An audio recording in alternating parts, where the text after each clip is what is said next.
Hi, it's Dana Baker from Parenting in Real Life, and today it's Tuesday, so it is time for a Tuesday tip. Do you feel angry when your kids are acting out?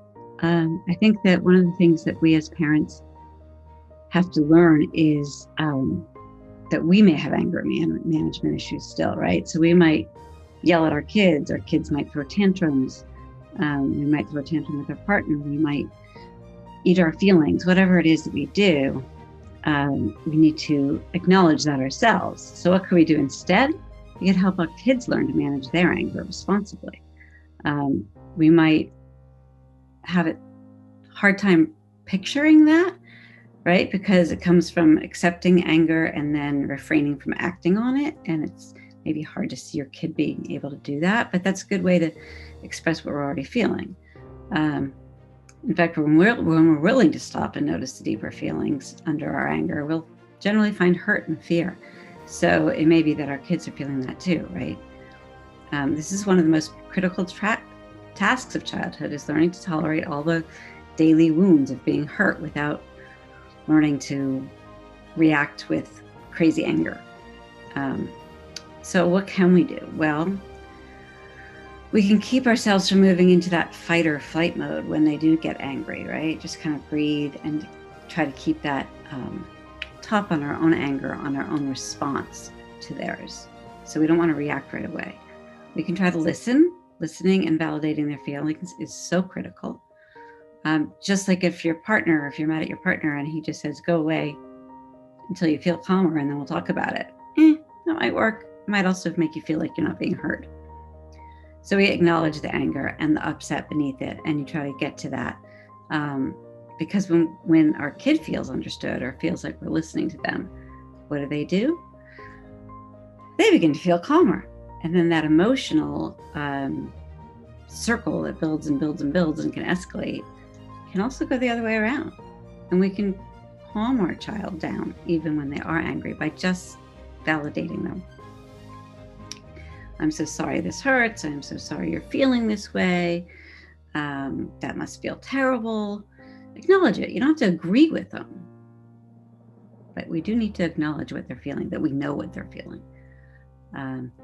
Other thing we can do to help is don't take it personally. Don't get caught up in the rudeness or the back talk or the personal attacks. Don't get hurt. Our kids are going to yell at them until we teach them how else to behave. And of course, they're going to yell at us if we yell at them. So I think that's also important, because our kids are showing us in the best way they know how what they're feeling. And they really need our help to understand what they're feeling and put it into words and help them manage that. So how do you do that? You can say, well, you sound really mad. Tell me what's wrong. Or, oh, did that hurt when I said this? What are your feelings? Where do they sit in your body? All those types of things to help them to understand it, right? Instead of, if they throw a fit, right, they're lying on the floor, it's not really the time to insist they apologize or stand up and behave better. They can't hear you. They're in the middle of all this craziness. So what you do want to do is reconnect with them as opposed to correct them. Then you can repair the issues later. If your kid's already in a full meltdown, don't talk. Just empathize, reassure him, calm him down. Because when they're in fight or flight, they can't hear you anyway. And she couldn't explain to you what she's feeling because she's completely gone. So you just reassure her, maybe pull her into your arms, because sometimes when they're feeling the worst and behaving the worst, that's when we have to be at our best. And that's when we have to lean into them and really show them how much we love them.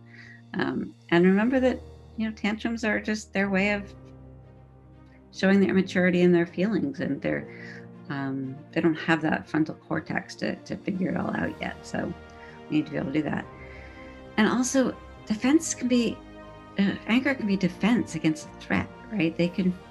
It comes from that fight or flight, as I said before, and we can overact to somebody's anger, and so can our kids. So notice what you're feeling in reaction to them, and try to talk yourself down from the ledge as well. And then let them feel safe to express their anger. And if they're showing their anger in a bad way, give them some tips.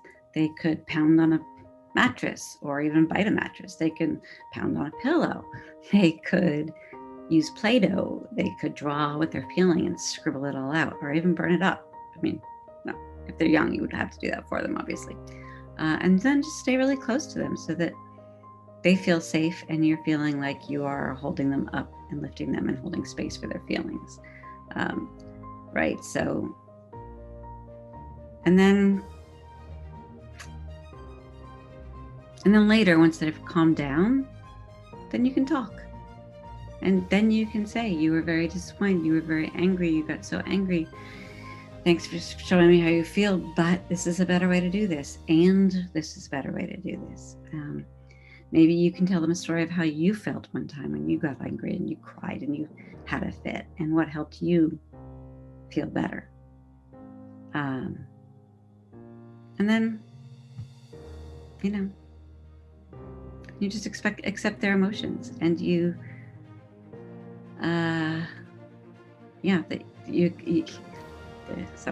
accept their emotions, and you show them that you accept their emotions. You show them that you love them even if they're in the middle of a tantrum, and that their emotions have to be heard and have to be paid attention to for them to be able to move past them. And that's really important. So you've taught them then how to manage their emotions, right? They've strengthened rather than eroded your bond. And you can all just take a deep breath and stay within that compassionate ball that you're in and try to make the best of it and help them out and treat them to a lot more love. All right. Hope that makes sense to you. Go check out my site, parentinginreallife.org, and have a great day.